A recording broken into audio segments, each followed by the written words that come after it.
მაშინ ცოტა სიხალვა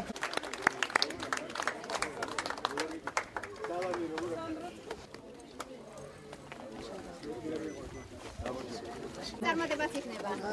საერთო წარმატება და უკეთესი ცხოვრება იქნება ყველას.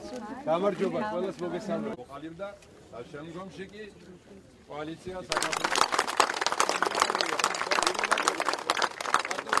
ნუგზას დიდი მადლობა ესეთი ძალიან თბილი წარდგენისთვის. უფასო ექნება მყურდალობა მათ, ვინც ცხოვრობს აფხაზეთის ტერიტორიაზე. აფხაზებმა უნდა დაინახონ, რომ სამეგრელო ზუგდიდი ფეხზე დადგა, ეკონომიკურად წელში გაიმართა.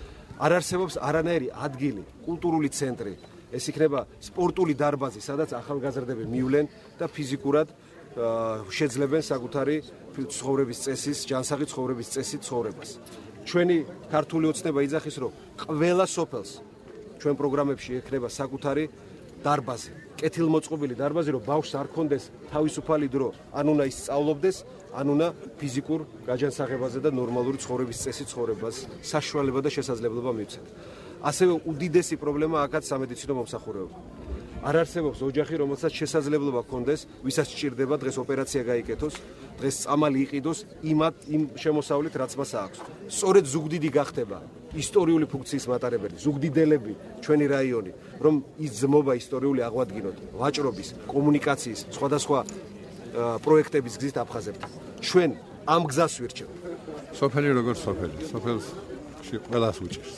იმიტომ რომ ქსები არ არის, სამუშაო ადგილები არ არის, სოფლის მეურნეობა განვითარებული არ არის. რაც იყო ისიც სამუძირკულია ჩაის პლანტაცია. სხვა საქმების პირობები სოფელში არ არის.